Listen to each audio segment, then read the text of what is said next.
بد عقیدہ یہ آفر کو اس طرح ہے ہمارے پاس کہ اگر کوئی بد عقیدہ شخص ہے وہ گوشت ہمیں دیتا ہے یا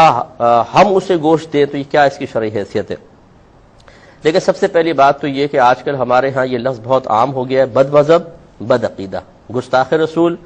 بدعتی، کافر، مشرک، اتنے زیادہ اس کی فائرنگ ہو رہی ہے کچھ انتہا نہیں۔ اور اکثر جو ہماری عوام الناس ہے اس بیچارے کو اگر آپ بد عقیدہ کا معنی پوچھیں گے نا کہ اس کا مطلب کیا ہے، وہ صحیح مفہوم بھی نہیں بتا سکتا ہے۔ تو ہمارے ہاں ایسی ہم نے بعض علامات مقرر کر دی ہیں کہ جن علامات کو حقیقتاً بد عقیدگی کی علامات کہنا بھی نہیں چاہیے، لیکن اسے کہنے کے بعد اور ان کو علامات قرار دینے کے بعد ان کو عوام میں چھوڑ دیا گیا ہے کہ بس جس کو آپ ایسا دیکھو وہ بد عقیدہ ہے، بد مذہب ہے، وہ جہنمی ہے، وہ بدعتی ہے۔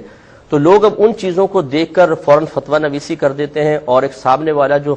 مسلمان ہے اسے کہتے ہیں بد عقیدہ، اسے کہہ دیتے ہیں بعض اوقات بد مذہب، اسے کہتے ہیں بدعتی، اسے کہتے ہیں کافر، اسے کہہ دیتے ہیں مشرک۔ اور یاد رکھیں مسلم کی روایت ہے، ہمارے نبی کریم صلی اللہ علیہ وسلم نے ارشاد فرمایا کہ جو کسی مسلمان کو کافر کہے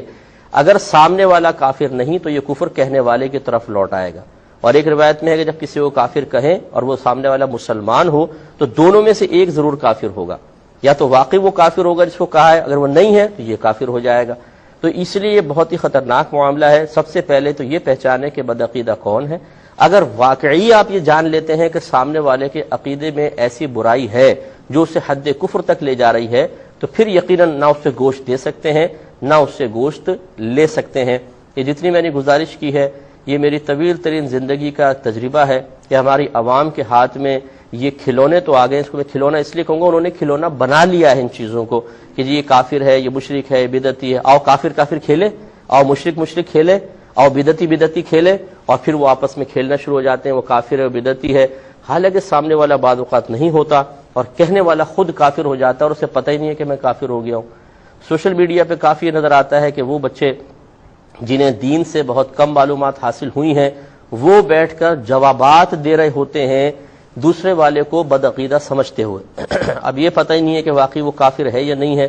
وہ اس پہ کفر کے فتوے لگا رہے ہوتے ہیں اور خراب خراب گالیاں بک رہے ہوتے ہیں، وہ ان کو اوپر کفر کے فتوے لگاتے ہیں اور گالیاں بک رہے ہوتے ہیں، اور یہ دونوں بروز قیامت بہت شدید خطرے میں ہیں، یہ سمجھتے نہیں ہیں۔ اور ہم جیسے کوئی اگر ناصحانہ انداز سے سمجھائے تو اسے اس کے عقیدے کی کمزوری پر معمول کر دیتے ہیں، بھئی شاید آپ کا عقیدہ اتنا مضبوط نہیں ہے تبھی آپ ایسی بات کہہ رہے ہیں۔ حالانکہ میں چیلنج کرتا ہوں میرے سامنے آ کر بیٹھیں، اگر عقیدے کی بات کرنی ہے، مجھے 20-22 سال علم پڑھاتے پڑھاتے ہو گئے، عقیدے کی کتابیں پڑھاتے ہوئے، کتاب میں نے عقیدے کی وضع کی ہے بھی، انشاءاللہ مارکیٹ میں آئے گی بھی۔ آپ ہمیں یہ کہیں گے کہ جی ان کو عقیدہ نہیں آتا، میں آپ سے 2 کویسچن کر کے آپ کو سمجھا دوں گا کہ آپ کے عقیدے کا لیول کیا ہے اور کہاں تک آپ ابھی پہنچے ہوئے ہیں، اور اس میں کوئی تکبر نہیں ہے، کوئی غرور نہیں ہے، کوئی وہ خود پسندی نہیں ہے، کوئی بڑا پن نہیں ہے،